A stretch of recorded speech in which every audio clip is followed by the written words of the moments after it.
The Alps, a place of breathtaking beauty, towering peaks, and endless snow. But beneath the postcard landscapes lies a darker truth. For centuries, these mountains have swallowed travelers whole, their secrets buried deep in the ice. Accidents happen here. Avalanches, falls, sudden storms, but sometimes it's not nature that takes a life. Sometimes it's silence. In the summer of 1989, a young Canadian hockey player named Duncan MacPherson vanished on an Austrian glacier. His disappearance would spark years of unanswered questions, whispers of negligence, and even a cover-up. Tonight we step into the cold heart of the Alps, where beauty meets tragedy and where one man's fate became an alpine mystery still unsolved.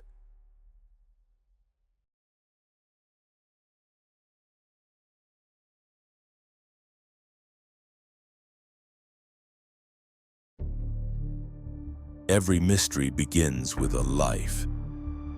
And before the unanswered questions of the Alps, before the silence of a glacier, there was simply Duncan. Duncan Alvin MacPherson was born on February 3, 1966 in Saskatoon, Saskatchewan, Canada. He was the youngest of 4 boys in the MacPherson family, joining brothers Rob, Sean, and Carrie. His parents, Bob and Linda, were hardworking, grounded, and committed to raising their sons with strong values: discipline, loyalty, kindness, and perseverance. Being the youngest in a family of boys shaped Duncan from the start. His brothers were bigger, older, and endlessly competitive. Whether it was street hockey games in the driveway, wrestling matches in the living room, or races down the block. To hold his own, Duncan had to be tough, clever, and determined. He grew up fighting not just for space, but for recognition. That fight became part of him. Saskatoon, like much of the Canadian prairies, is defined by long, punishing winters. But for kids, the cold was not a burden. It was an opportunity. Outdoor rinks and frozen ponds were where childhood unfolded, and Duncan was no exception. Hours of practice in frigid air built his stamina. Coaches and parents soon noticed Duncan wasn't just strong, he was disciplined. He had vision on the ice, reading plays before they unfolded, moving with a calmness that belied his age. By his teenage years, he had become a standout defenseman, tall, powerful, and a natural leader. His reputation grew not just for his physical play, but for his intelligence. He wasn't reckless, he was reliable. That combination made him a player teammates trusted and coaches valued. In 1984, everything Duncan worked for paid off. At just 18 years old, he was drafted in the first round of the NHL entry draft, 20th overall by the New York Islanders. So now we're down to 1 game. To understand the weight of that moment, you have to remember who the Islanders were at the time. A dynasty team fresh off 4 consecutive Stanley Cup victories in the early 80s. Being chosen by them wasn't just an achievement, it was a validation that Duncan was among the elite. But professional hockey is not a fairy tale. The leap from promise to stardom is steep, and not every player's path is smooth. For Duncan, the years that followed were a grind. He played for the Islanders' affiliates in the American Hockey League and the International Hockey League, moving between teams like the Springfield Indians and the Indianapolis Ice. Injuries, stiff competition, and the unforgiving nature of professional sports kept him from securing a permanent place on NHL ice. Yet through it all, Duncan's character never wavered. Teammates remembered him as positive, charismatic, and deeply loyal. He was the kind of player who boosted morale in the locker room, the one cracking jokes on long bus rides and encouraging rookies who felt the pressure. Friends described him as magnetic, confident yet approachable, competitive yet compassionate. Off the ice, Duncan's personality shone just as brightly. He had a restless curiosity about the world. He loved to travel, to explore, to connect with people beyond hockey. He wasn't defined only by the game. Though hockey was his passion, it wasn't his whole identity. He had ambitions to coach, to mentor, to use his knowledge and experience to shape younger players. By 1989, at just 23 years old, Duncan faced a turning point. His NHL dream hadn't played out the way he once imagined. I guess they kind of just had plans for me, and I never lived up to them right off the bat, and things kind of just turned the other way. But instead of giving up, he saw a new opportunity. That summer, he was offered a coaching position in Dundee, Scotland. It was a chance not just to keep hockey alive in his life, but to reinvent himself, to build a future where he could teach, inspire, and carve out a new path. His parents were proud. His brothers were supportive. Duncan himself was excited. This was a fresh start, a door opening. But before taking up his post in Scotland, he decided to travel through Europe, to see a little of the world and clear his head. He planned a short trip across Austria and Germany, a young man's adventure before stepping into the responsibilities of adulthood. It was a decision that seemed simple at the time, a trip, a pause, a moment of freedom. Duncan was healthy, ambitious, and filled with promise. To everyone who knew him, it was obvious. This was just the beginning of a bright, unfolding future. But what no one could have imagined was that Duncan's journey would not take him to Dundee.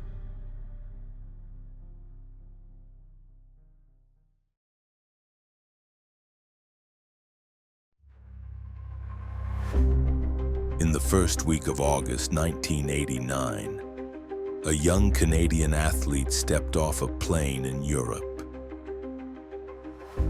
He rented a small red Volkswagen Golf, modest, practical, just enough for one man and his luggage, and began his journey south through Germany. For hours, he drove along highways flanked by farmland and forests, past medieval towns with red rooftops, through landscapes that grew more dramatic with every mile. By August 7th, he had crossed into Austria.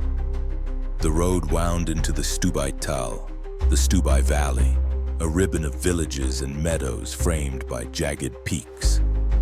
At the valley's end loomed the Stubai Glacier, a place known for year-round skiing and snowboarding.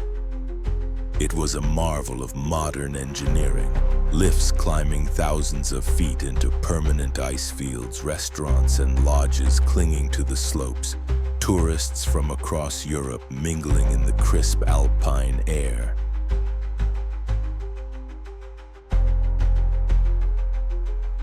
On August 8th, he drove the Golf up the winding road to the resort,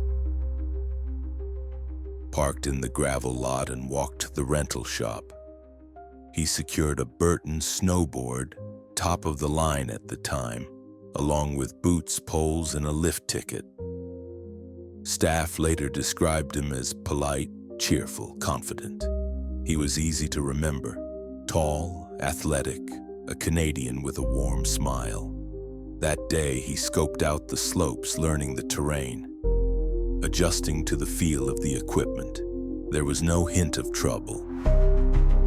He was just another tourist among many, enjoying the rare privilege of a summer snow.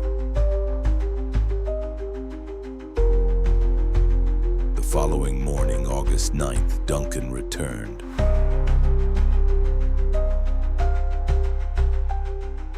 He boarded the gondola that carried visitors thousands of feet above the valley floor, through layers of mist, until they emerged into the blinding brilliance of the glacier.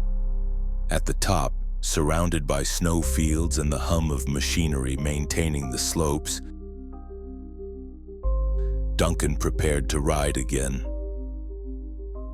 A lift operator spoke briefly with him. They exchanged casual words. Nothing dramatic, just a short encounter with a friendly stranger. That operator would become the last confirmed person to ever see Duncan MacPherson alive. From that point forward, Duncan stepped into silence.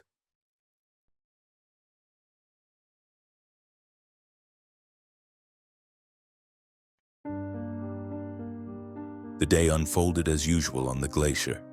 Families skied, tourists took photographs, workers groomed the runs. At closing time, the lifts slowed and people descended back to the parking lot. Rental equipment was returned, cars departed one by one. But one snowboard was never returned. One Volkswagen Golf remained untouched in the lot. And one young Canadian did not come back. No alarm was raised.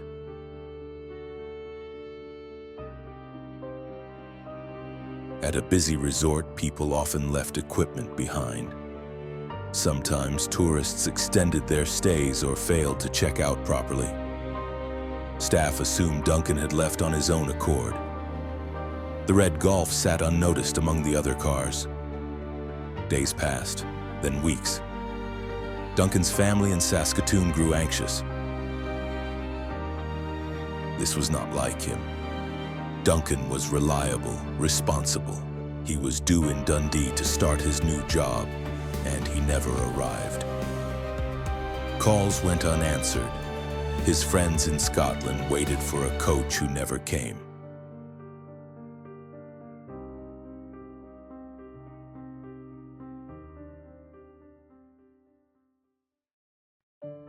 By September, his parents were frantic. They pressed for answers. Austrian police began to look closer. On September 18th, nearly 6 weeks after Duncan was last seen, investigators finally discovered his Volkswagen Golf.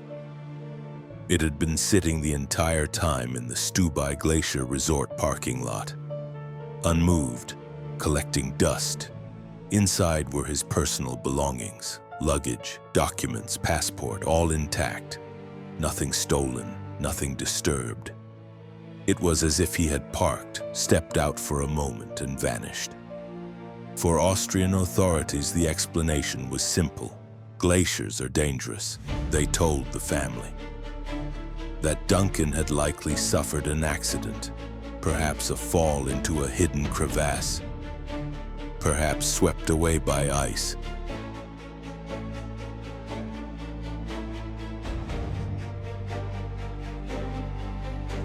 Searches were organized, but no body was found. The glacier, they said, had claimed him, and with that the case began to fade.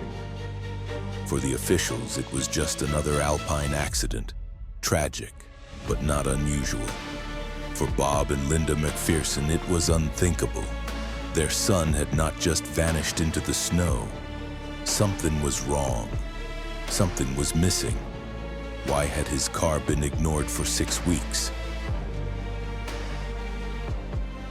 Why had the resort not reported his unreturned rental gear? Why was the investigation so quick to conclude accident without evidence? The Alps had taken Duncan. But whether by nature, by negligence, or by something far darker, no one could say.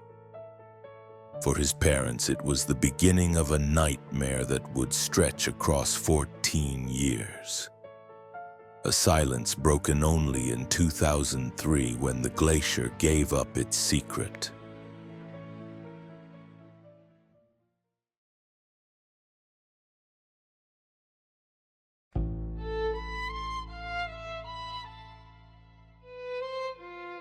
On July 18, 2003, the ice finally spoke. At the edge of the Schaufelferner Glacier near the Stubai ski resort, a worker clearing snow spotted something unusual sticking out of the melting ice. A dark fabric partly buried in the glacial crust. He thought it might be a lost glove, but as he dug, more emerged. A forearm, a sleeve. It was a body, frozen, intact, and positioned awkwardly near a shallow crevasse. 14 years after Duncan MacPherson vanished without a trace, he had been found, not hundreds of feet beneath the surface as authorities once claimed, but near the glacier's edge, only lightly buried under seasonal snow. The ice had preserved him in stunning detail. He was still wearing the clothing he had rented from the Stubai resort in 1989. His snowboard was nearby, broken. His body bore strange injuries, and not just the kind caused by a fall. His limbs were damaged in ways that didn't match the official theory. His arms and legs showed signs of traumatic amputation. His skull had multiple fractures. There was soft tissue damage consistent with slicing and crushing, not just the slow grinding pressure of ice. Austrian authorities treated it as confirmation of what they'd already concluded, a glacier accident. They transported Duncan's body to the Innsbruck Institute of Forensic Medicine, where Dr. Walter Robel conducted a basic post-mortem. But there was no full autopsy. Dr. Robel did not undress the body completely. He did not perform internal examinations. There was no toxicology, no formal reconstruction of injuries, no detailed forensic photography. Within days, the remains were returned to the MacPherson family, and with that, the file was closed again.